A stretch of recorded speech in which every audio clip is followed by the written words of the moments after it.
متقدم لواحدة مش عارف انا ذوقها ولا مش ذوقها، وهي مقتنعة بيا ولا لا. طيب خليني اقولك حاجة منطقية وسريعة جدا. دلوقتي انت متقدم لواحدة وبتتكلم معاها، طبعا بيبقى فيه قعدات تعارف، بيبقى فيه كلام. ايه المشكلة انك تسألها؟ بالعكس انا شايفة انه آه الخط المستقيم اقصر طريق. اسألها والله، هل انا your type؟ هل انا ذوقك؟ هل انتي مقتنعة بيا؟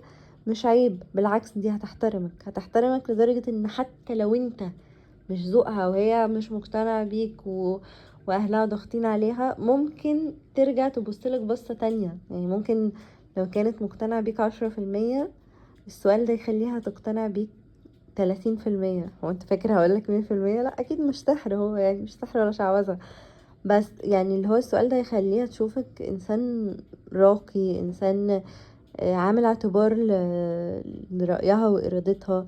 وحتى لو الإجابة كانت حزينة وزعلتك وقالت لك لأ، أو أنت مش ذوقي، أو أنا مش حابة، والله مفيش قبول، برضو هتسيبك وهي محترماك، غير ما تسيبك وهي شايفاك لازقة، أو شايفاك شخص ما عندكش إحساس، مفيش دم كده.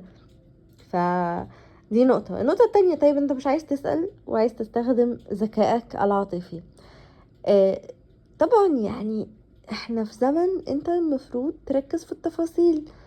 هل هتدخل بمناسبة اللي احنا يعني الفترة اللي احنا فيها دي والكورة والمش عارف ايه، هل واحدة مثلا هتبقى حاطة صورة لاعب معين في المنتخب، ولا لاعب معين مصري ولا أجنبي، وحاطة صورة فنان معين في فيلم معين بتحب هي الفيلم ده، وتحتها تلاقيها بتتكلم عن مطرب معين تقولك بحب شكل المطرب ده، او بتتكلم بشكل غير مباشر والله انا بحب لعب اللعيب ده، بحب صوت المطرب ده. ماشي اوكي، هي فعلا اكيد يعني مش هتبقى كلهم بتبقى بتكراش عليهم ولا كده، لا، ممكن فعلا بتحب الموهبة بتاعتهم، ولكن اللاوعي بتاعها فعلا هتلاقي حاجة مشتركة في الشكل وفي المظهر وفي الشخصية بين الناس اللي هي معجبة بيهم كلهم، او معجبة بموهبتهم، او ايا كان نوع الاعجاب. هتلاقي في حاجة مشتركة. لو هي كانت مخطوبة قبل كده هتلاقي خطيبها شبه حد منهم. في صفات وخصائص، شفت خصائص دي، في صفات وحاجات كده بتبقى مشتركة. فانت ما تضحكش على نفسك. مش معقول كل الناس اللي بيعجبوها في الدنيا في الحياة كلها طوال مثلا، كلهم فوق 185، وفجأة هتحبك وانت فيك عكس الصفة، وانت مثلا 150. انا مش بقول ان انت ما تتحبش، ركز معايا، انا بقول انك تعقل الكلام. مش معقول مثلا كل الناس اللي هي بتحبهم سمر، وبعدين انت اشقر فهتحبك.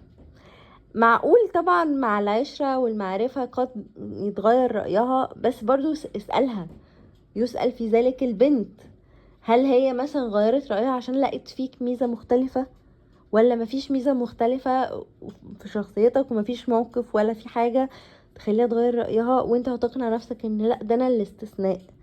ما برضو في حاجات تخليك تفكر لا انا مش ذوقها. يعني دقة الملاحظة والإحساس بينقذوا الإنسان من إنه ينخدع، أو إنه يبقى مغيب، أو إنه يكون في مكان مش مكانه.